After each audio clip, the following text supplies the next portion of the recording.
or ulcer, most of the time, our physician stops on Bursar's disease and diabetic food because there is a misconception.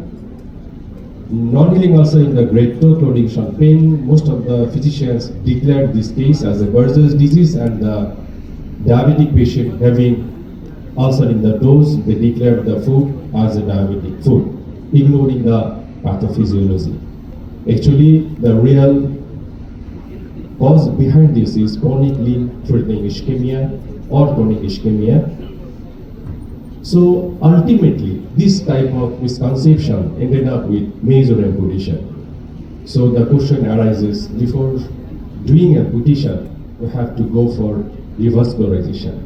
There are lots of ways to revascularize CLTI cases: open method, minimally invasive method, and we can do peripheral bypass, peripheral angioplasty, and endarterectomy to revascularize stenosis artery.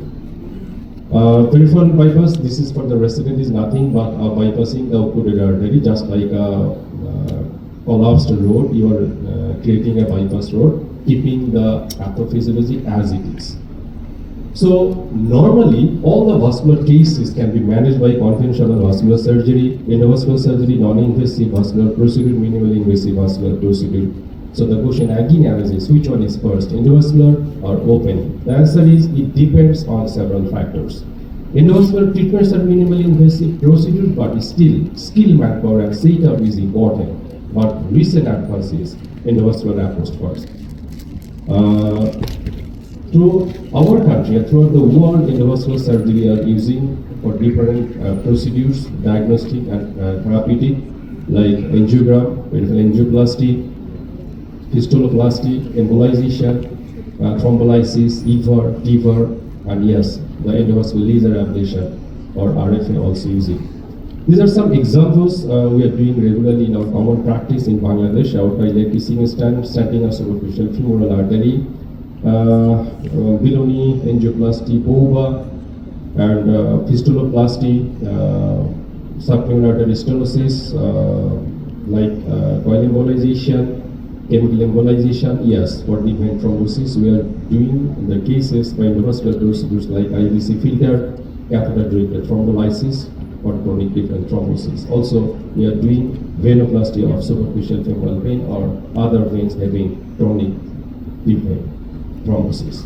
So for fistula, we are doing a fistuloplasty in different types of fistula. Yes, for treatment of capital for hemodialysis, one of the part of vascular surgery. Some of our vascular surgeons are doing this nicely, and for varicose vein, yes, we are doing EVLT or RFA.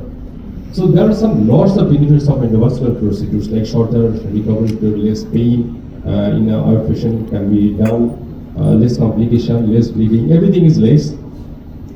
But there are some drawbacks also for endovascular therapy, like in the area of legs, that is knee or hip, we cannot introduce I-stand, although flexible stand now are available. And depends on many factors. If the extension is too large, or there is a shape and position of aneurysm, this is also important. Sometimes open surgical repair may last longer, particularly for the younger patient. So these are the common benefit of endovascular surgery. Lots of complication is also there. Infection, sometimes even occluded ischemia due to thromboembolism, stent occlusion, stent fracture, stenosis, sometimes aneurysm also.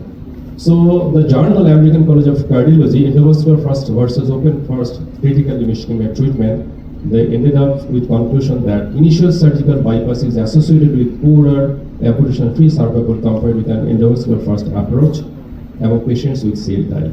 Another journal of interventional cardiology, they concluded that endovascular interventions are low-risk procedures in skilled hands with a high success rate even in complex lesion and in acceptable patency rate. Therefore, many high-volume centers have adopted an endovascular first approach whenever the technically feasible.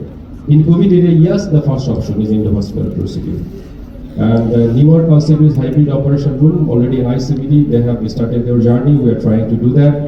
In Ibrahim Kadak also. In Ibrahim Kadak, we started our journey 2017 April.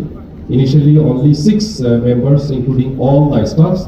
Now we are almost 85 members having dedicatedly for vascular surgery. So this is our operation theater. We have 3 operation theater dedicatedly for vascular surgery, and we have 20-bedded vascular surgery department. And this is our pre-operative and post-operative ward with 6 functional beds. And we have all kinds of investigations are available here. Almost 2,000 cases endovascular procedure done. And we have 35,000 of registered patient OPD base, and we have completed almost 12,000 of open cases, but the endovascular procedure is only 2,000 because we have to share our cath lab with our cardiology colleague. That is the main issue. And endovascular procedures we did laser, EVL and RFA also, and also some cath procedures. All type of endovascular procedures, including EVER, we are doing in our center. And gradually the number of cath procedures are increasing day by day. If we have a separate theater, hope we can overcome the obstacles like schedule congestion due to cardiology colleague. Whereas cases, yes, this number also increasing gradually. And if you compare our 2018 to 2023, it's a bit higher. Although in COVID era, we also continue our treatment procedure. And common complication we have faced like thromboembolic manifestation, infection, bleeding, restenosis, even post-stenting pseudoaneurysm also. And this is some of our cases, EVER. This is our EVER case. I'm going to wrap up. This is another common iliac artery. We put a stent graft there. Common iliac artery aneurysm, huge size aneurysm was there. And out of bi-iliac stenting, we are doing regularly this type of cases. My colleague, Dr. Zubair, will elaborate later on this type of procedures. And we have doing all kinds of CT relations and other complicated cases also. So this is at a glance our performance from the Department of Vascular Surgery, Ibrahim Gaddafi Hospital and Research Institute. And after the procedure, you see the difference. This is circular artery stenting we did in a female guy. Complete occlusion was there. All kinds of stenting we are doing. I'm not going through details because of shortage of time. So this is at a glance before and after the procedures. And we have to share cath labs. I have already mentioned earlier, getting less chance dedicated cath lab for vascular surgery is under consideration. Hope we will get soon. And learners by newer intervention and newer techniques are evolving in course of time. Endovascular surgery should be familiar with those approaches, and in Ibrahim Gaddafi Hospital, we are trying to cover all the aspects of peripheral vascular intervention. And that's all from my side. No more today. And I'm ending up with a popular Bangla song.